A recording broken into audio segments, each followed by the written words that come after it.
you know, you might say that someone who is incapable of cruelty is a higher moral being than someone who is capable of cruelty, and I would say, and this follows Jung as well, that that's incorrect, and it's dangerously incorrect, because if you are not capable of cruelty, you are absolutely a victim to anyone who is.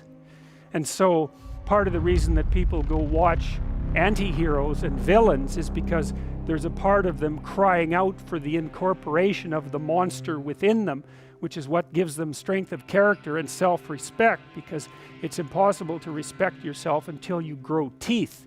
And if you grow teeth, then you realize that you're somewhat dangerous, or maybe somewhat seriously dangerous, and then you might be more willing to demand that you treat yourself with respect and other people do the same thing.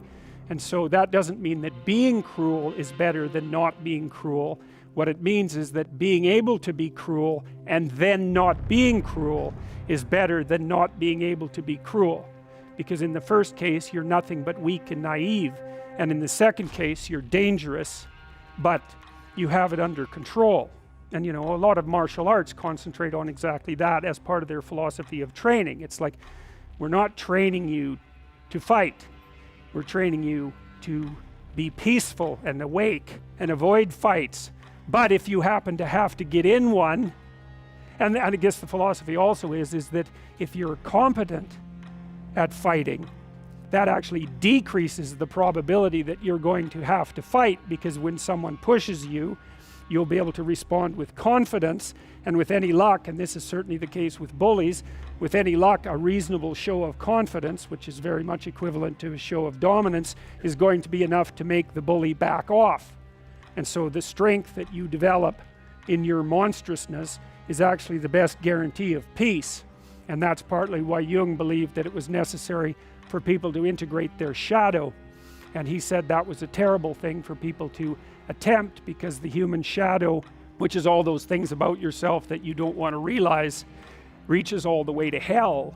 And what he meant by that was, it's through an analysis of your own shadow that you can come to understand why other people are capable, and you as well, of the sorts of terrible atrocities that characterized, let's say, the 20th century.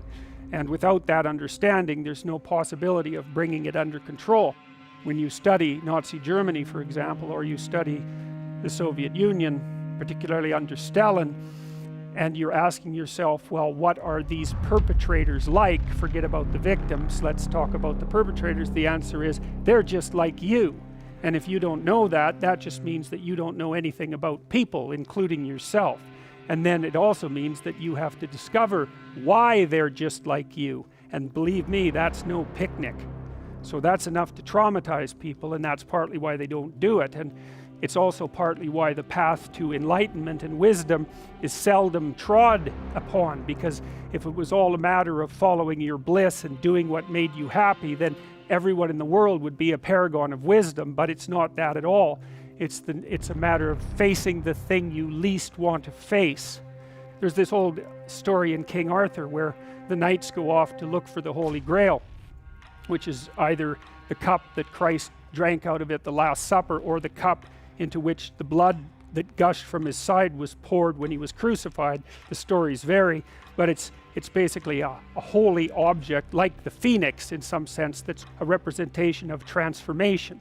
So it's an ideal. And so King Arthur's knights, who sit at a round table because they're all roughly equal, go off to find the most valuable thing. And where do you look for the most valuable thing when you don't know where it is? Well, each of the knights looks at the forest surrounding the castle and enters the forest at the point that looks darkest to him. And that's a good thing to understand, because the gateway to wisdom and the gateway to the development of personality, which is exactly the same thing, is precisely through the portal that you do not want to climb through. And the reason for that's actually quite technical. This is a Jungian presupposition too, is that, well, there's a bunch of things about you that are underdeveloped, and a lot of those things are because there's things you've avoided looking at because you don't want to look at them, and there's parts of you you've avoided developing because it's hard for you to develop those parts. And so it's by virtual necessity that what you need is where you don't want to look, because that's where you've kept it. And that's why there's, you know, an idiosyncratic element of it for everyone. Your particular place of enlightenment and terror is not going to be the same as yours, except that they're both places of enlightenment and terror.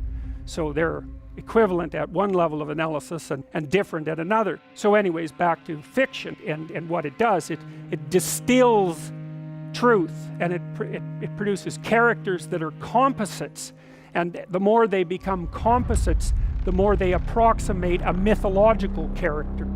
And so they become more and more universally true and more approximating religious deities. But the problem with that is they become more and more distant from individual experience. And so with literature, there's this very tight line where you need to make the character more than merely human, but not so much of a god that, you know, one of the things that happened to Superman in the 1980s, Superman started out, he's got a heavenly set of parents, an earthly set of parents, and he's an orphan like Harry Potter.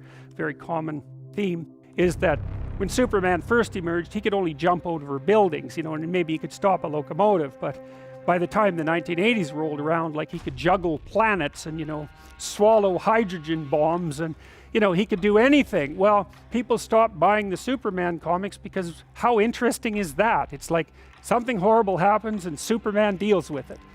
It's like, that's dull. He turned into such an archetype. He was basically the omniscient, omnipresent, omnipotent God, and that's no fun. It's like God wins, and then God wins again, and then again God wins, and, you know. So then they had to weaken him in different ways with kryptonite, you know. So green kryptonite kind of made him sick, and red kryptonite, I think, kind of mutated him, if I remember correctly. And anyways, they had to introduce flaws into his character so that there could be some damn plot. And that's something to think about, you know. There's a deep existential lesson in that your being is limited and flawed and fragile. You're like the genie, which is genius in the little tiny lamp, you know, this immense potential, but constrained in this tiny little living space, as Robin Williams said when he played the genie in Aladdin. But the fact that you have limitations means that the plot of your life is the overcoming of those limitations, and that if you didn't have limitations, well, there wouldn't be a plot, and maybe there would be no life. And so that's part of the reason why perhaps you have to accept the fact that you're flawed and insufficient, and live with it and consider it a precondition for being. It's a reasonable idea. So anyways, one of the main characters is the country, the known, the explored territory. It always has two elements. I mean, your country is your greatest friend and your worst enemy, you know, because it squashes you into conformity and demands that you act in a certain manner and reduces your individuality to that element that's tolerated by everyone else, and it constrains your potential in a single direction. And so it's really tyrannical, but at the same time it provides you with a place to be and all of the benefits that have accrued as a result of the actions of your ancestors and all the other people that you're associated with. There's the bad tyrant and the good king, and those are archetypal figures, and that's because they're always true, and they're always true simultaneously, you know, which is partly why I object to the notion of the patriarchy, because it's an apprehension of a mythological trope, which is that of the evil tyrant, without any appreciation for the fact that the archetype actually has two parts, and the other part is the wise king. And, you know, you can tell an evil tyrant story about culture, no problem, but it's one-sided, and that's very dangerous. You don't want to forget all the good things that you have while you're criticizing all the ways that things are in error.